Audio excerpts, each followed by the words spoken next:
birababaje gufata umwana w'umukobwa nka Emeline. Uriya mwana yarambabaje aho narindi, narababaye ngira gahinda.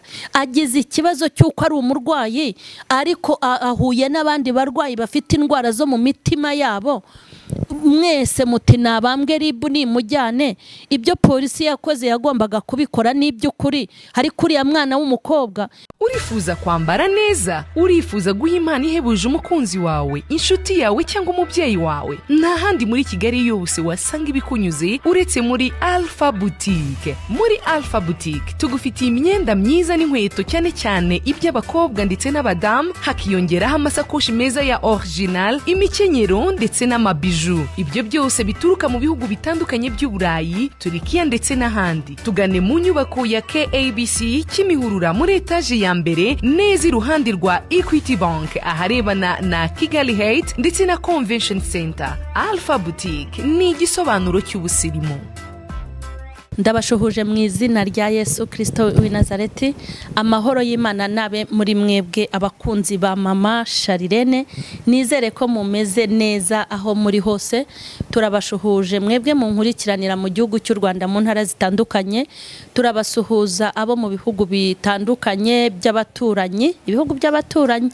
Turabashuhuje, turasuhuza abari muri Amerika ya ruguru n'iyepfo, abari muri Europe, abari muri Aziya, muri Australia. Turasuhuza abasirikare, abapolisi, abarimu ndetse n'abaganga. By'umwihariko ndasuhuza inshuti za mama Sharirene, za zindi zishobora no kwisiga irangi ku bwanjye. Ndabizi n'ukuri ko muhari kandi mu nkunda, ariko noneho tugiye gusuhuza abandi bashuti banjye bakomeye n'abakunzi bacu bo muri Alpha Boutique. Bamwe bahora batugurira baduteza imbere. Mwabonye cyangwa nambaye, reka nongere mpaguruke ntibaba mwambonye. Hanyuma bamwe mwirwa muvuga ngo amaguru, ngo amabuno, ngo mini. Dore sinihannye. Dore kwihana kwiza suku ntumpiteho mukiza. Mwayibonye ijipo nziza cyane. Ntago muri Alpha rero haba ibyiciro byose by'imyambaro. Uri umusiramu, turabanje no kubasuhuza salamu alaykum wa rahmatullahi wa barakatuh. Abasiramu barabambika, abarokore bamwe bageza ku birenge nka mama Sharirene namwe barabambika. Mwabibonye, mwabonye iyi saha. Nizere ko babanje kubibereka, ariko reka nongere mbibereke. Hari isaha nziza yilebe, reba akakakote ukuntu ari keza. Baraza kubibereka byose. N'uru rukweto murabona ko mberewe. Ni muri Alpha Boutique niho baba batwambitse rero. Iki cyangwa rero nicyo muri Alpha Boutique. Hari imyenda ubu nifuje kwambara n'ijipo ngo mumenye ko hari ibintu bitandukanye, ariko ni mureke ibi mbirenge. Narindi kwamamaza, nindi kubabwira ngo mujye muza kutugurira nta kibazo. Nushaka ko nzajya nanaguherekeza wumva ukuntu ngiye kubaha promotion. Nushaka ujye mbwira uti mama Sharire ngwino mperekeze njye kugura imyenda kuri Alpha, uzambwire nge nzajya mpita nza rwose tujye kugura imyenda kuri Alpha. Kandi muri Alpha nushaka ko dushobora no kukugirayo nabyo biremewe. Nkuko hari abantu bajya bantuma ndashaka kugura runaka nanabagirayo, byose biremewe. Hanyuma irindi banga rero uzansange mu gikari nkubwira ukuntu ushobora kwambara umwenda uhenze kandi ukambara neza, wishyura neza. Uzambwira ibanga, uzaze nkubwira ibanga nakoresheje kugira ngo mbashe kwambara umwenda wo muri Alpha. Ntutinye rero, ntugire ubwoba. Ibyiciro ibyo ari byo byose ku mafaranga yawe ufite barakwakira. Nonaha rero reka twigarukire. Turashimira Imana yaturinze, turashimira Imana yabaye mu ruhande rwacu, turashimira n'Imana ariko biduhaye no kuza muri Alpha tukahahahira. Ariko ushimire n'Imana iguha ubushobozi bwo kujya muri Shike. Hanyuma ushimire n'Imana iguha ubushobozi bwo kujya muri Tera hejuru, kubera ko ahantu hose uri hari abantu bahifuza ntibahabone. Rero muri uyu mwanya ikintu nshaka ko tuganira, ndashaka tuganire ibintu bitoroshye, ibintu bikomeye.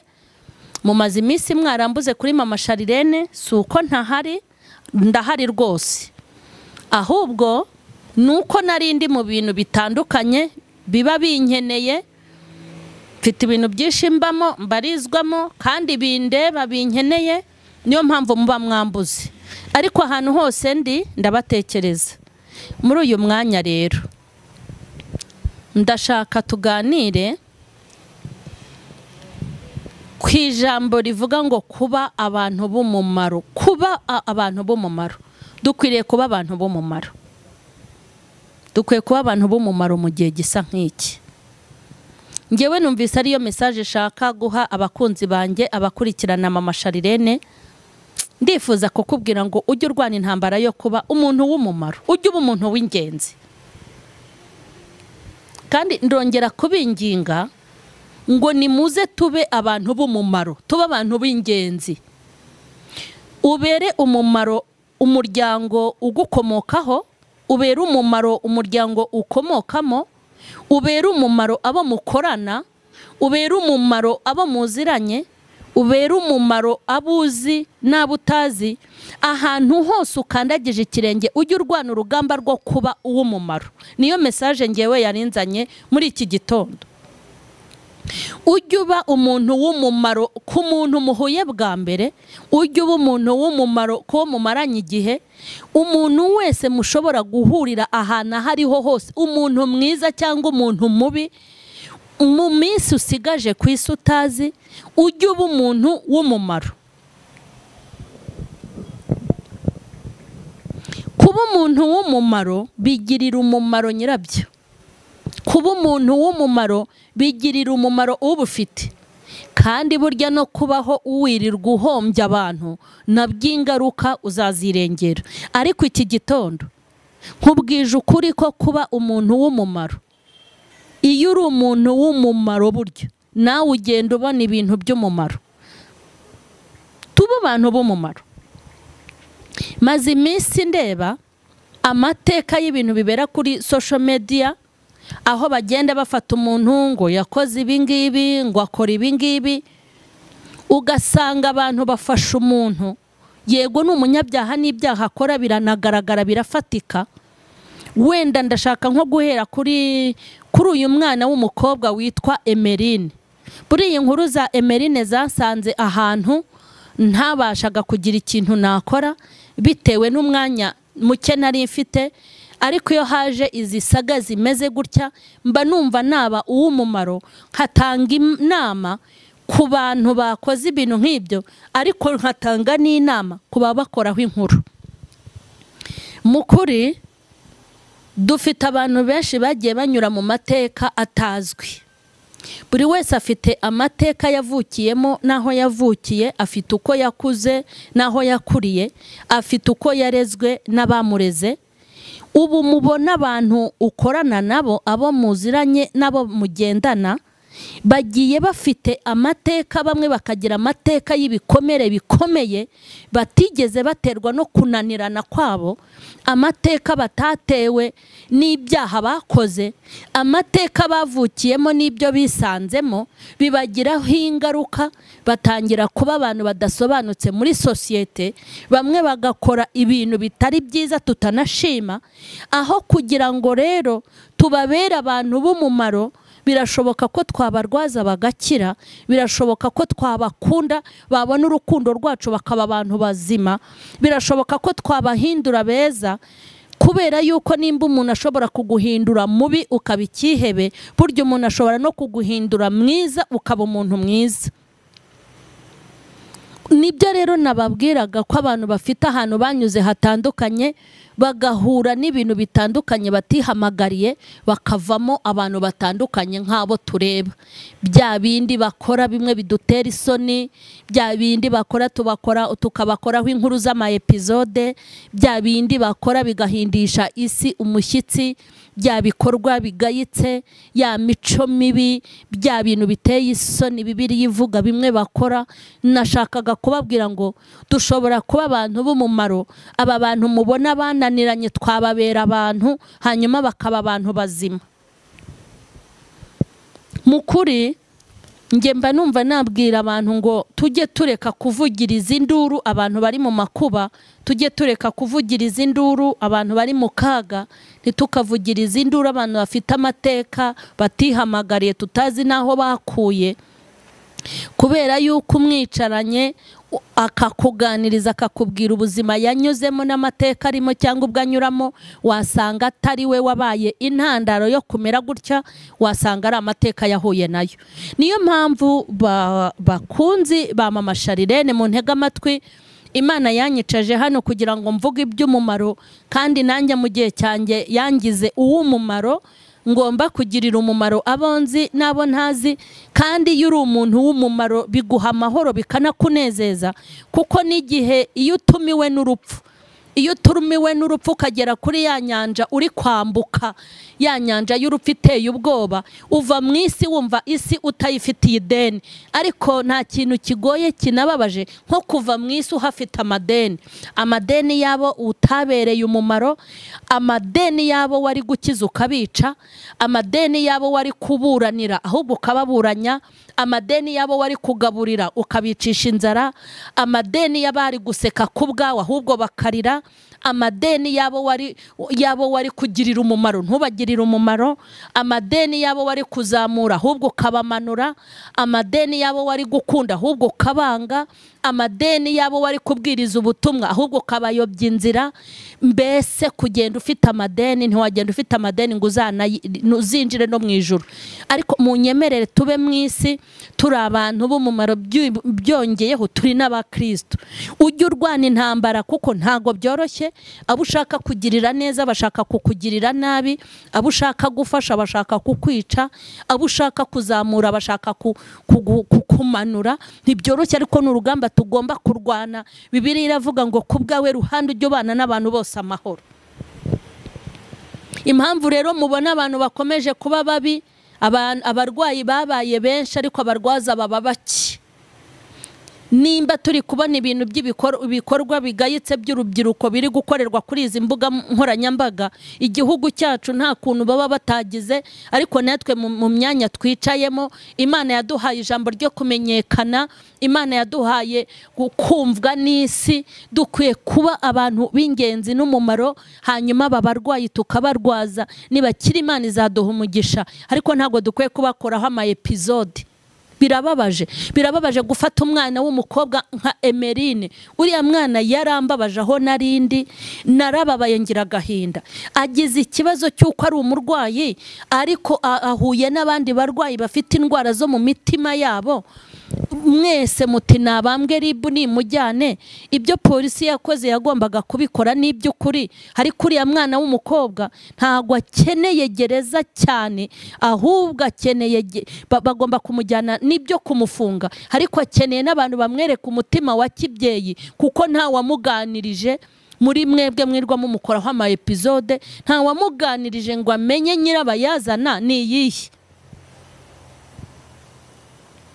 Munyemerere muba b'umumaro, ntitukaba abantu birirwa bavugiriza induru abandi. Kuko induru uri kuvugiriza uwo musore, ujye wibuka ko hari basaza bawe muvukana. Induru uri kuvugiriza abo bakobwa, wibuke ko ufite bashiki bawe mwose ibere rimwe. Induru uri kuvugiriza abo bagabo, wibuke ko ufite baso na baso wanyu. Induru uri kuvugiriza aba babyeyi, wibuke ko na mama wawe wakubyaye ari umugore, kandi wivuge ko ufite na banyoko wanyu. Tugire ubumuntu, tubifura ahantu hose turi, tuba abantu b'umumaro. Urumva? Kandi ntago dukwiye kugirira umumaro abantu beza gusa, n'abantu babi tubagirira umumaro, kuko nawe ufite ububi bwawe nubwo batabukameye ngo buze hano ku muhanda. Tuba abantu b'umumaro. Dufite abarwayi benshi, abantu bafite uburwayi bananiwe kwivuza. Noneho rero ngo abazima dufite bateye ubwoba. Bibiliya uzi ukuntu ivuga, yaravuze ngo umwiza muri bo ameze nk'igitovu cy'amahwa. Umwiza muri bo ni umwe uvuga uti nabazaniye inkuru za wa mukobwa Emeline icupa. Episode ya mbere Emeline, ya kabiri Emeline, iya gatatu. Nkubwije ukuri, Emeline abaye mushiki wawe wakoze biriya bintu, ntiwatinyuka kumukoraho inkuru z'ama episode. Wakihisha ukajya mu cyumba ukajya kurira. mujye mwikunda, mujye mukunda abantu nk'uko namwe mwikunda. Reka mbabwire, isi ikeneye abantu b'umumaro, iki gihugu gikeneye abantu b'umumaro. Mureke mbabwire, abantu bafite ibintu byabababarije ahantu tutazi, ntimukabongerere. Abantu bakubitanye n'ibintu bikomeye, abantu bagiriwe nabi ku rwego rukomeye, abantu bahuye n'amateka akomeye, umuntu akavuka akisanga mu mateka ateye ubwoba, hanyuma agakubitana nawe aho mukubitaniye ntazi, nawe ukajya kumujomba no kumubabaza. Nimureke kubabaza abantu, isi yarabababaje, kandi ntukiteranye n'Imana. Ibibababaza biracyahari, kuko turi mu isi iri mu mwanzi, iri mu mwijima. Uzaba umuntu w'umumaro. Kuba umuntu w'umumaro ni igishoro gishobora kugutunga ugasazira mu byishimo no mu mahoro. Mureke mbabwire, ni muba abantu b'umumaro, kandi uko ugenda unyanyagiza imbuto z'ineza z'ibyiza ukorera buzi abatagushima n'abatabyitayeho n'abatabimenye. Burahari n'umuntu ukorera neza ntubona guhaye, ntubona kubwiye ngo muranakoze. Nigeze nca ku mumama umwe yari yikoreye imboga nyinshi, n'umwana ubona wo muri primaire, yari yikoreye imboga nyinshi zuzuye ibasi. Ndebye ako kana, harebye mbona kameze nka tonto wanjye. Ngiye nkunda abana, mbona ameze nka tonto. Bitandeba umwana wanjye ari mu buzima bubi, yikoreye ibase y'imboga agiye gucuruza avuye kwiga. Uwo mwana nese mubwira nti zana nkugurire. Nkubwije ukuri, imboga zose naraziguze kugira ngo muruhure asubire mu rugo. Hanyuma yahise afata ibase ye, ndanamwishyura. Agiye kugenda umuntu aramubwira ngo nta nubwo ubwiye uyu mubyeyi ngo murakoze. Ntabwo ari ngombwa ko babimenya ko wabikoze, ntabwo ari ngombwa ko babigushimira. Nugira Imana uzabona ukubwira ngo Imana iguhe umugisha, nutanamubona uzitambukire, ariko uzabera umuntu, uzaba umuntu w'umumaro kubo muvukana nabo mutavukana, kubo wamenye nabo utazi, nabo muhuye bwa mbere. Ujye ubibizo mbuto, uzasazira mu byishimo, uzasazira mu munezero, n'abawe bagukomokaho. Umumaro wawe waho wabaye uw'umumaro uzabomaho kugeza bashaje. Ubu dufite ababyeyi babaye ababyeyi gito, basiga kaga mu bana babo. Kumva ngo ni umwana wo kwa runaka, ibyo ngibyo bigafungira umwana amayira. Ariko wakumva ngo hari n'umwana wo kwa runaka, ukabona umwana abayeho ku bwa se na nyina bakoze ibintu byiza. Tuba abantu b'umumaro, by'umwihariko abakristo dukwiye kuba abantu b'umumaro. Ubu se koko abantu bazaza gusenya no kurimbura ari abapagani badajya mu rusengero, natwe tuze dusenye turimbure kandi twiriranwa Bibiliya dufite isengero? Nta muntu utagira aho asengera. Hari abasenga 5 ku munsi, hari abandi mwirirwa musenga 5 na 3 mwiyirije ubusa, hari abandi mujya mu isabato, hari abajya mu musigiti. Buri wese agira ahantu asengera. Ariko uritegereza ukavuga ngo abagome n'abantu babi baturuka hehe ko nkusuye insengero ndetse n'abazijyamo? Ni inama narinje kukugira. Ubu umuntu w'umumaro. Ibyo wamara naho abantu batabimenya, naho batabibona, ariko uzaba umuntu w'umumaro. Iminsi ufite kwisi urwana urugamba rwo kuba umuntu w'iki, umuntu w'umumaro. Umuntu udahimana nabo bakorana, umuntu udahimana nabo bakorana umurimo mu rusengero, umuntu udahimana. Ngo hari ukuntu rero abantu bakorana ugasanga umuntu ari gukora ibya mugenzi we byapfa dahari, akaba tamurundarunda ngo amuhagararire mu cyuho. Baba data we, ugasanga abantu babaye banyamwigendaho, akumva niwe wacuruza wenyine. Mbese iriya mari niwe ukwiye kuyimenya gusa, mbese utuntu nk'utwo hoya. Ujye ugenda unyanyagiza ibyiza, unyanyagiza imbuto nziza, urundarunde abantu barundeho utwatsi, ntukabanike, ntukabandagaze. Ujye ukora ibikorwa by'urukundo, kandi ibyo ukorera abandi nawe nibyo uzakorerwa. Ntago uzava muri ubu buzima umumaro wagize utakurengeye. Kandi nashakaga kukubwira ngo nta na rimwe ushobora kuba umuntu w'umumaro ngo uzapfe kenyege cyangwa uzagende gutyo. Umuntu w'umumaro, abantu b'umumaro. Hari icyigisho ndi gutegura cyitwa kuba intwari. kwa kuntu tugira igihe cyo kwibuka intwari, ndetse no mu gihe gishize twarabikoze. Intwari wibaza aho umuntu apfa bakamushyingura mu cyubahiro, ariko buri mwaka akajya yibukwa kandi agihumeka. Ariko hari n'abantu bahumeka badashobora kwibukwa. Tuba abantu b'umumaro, abantu bazaseke ku bwacu, abantu bishime ku bwacu. Umuntu mbese nakubona avuga ati kuba ngufite mu buzima n'umugisha, kukugira ni byiza.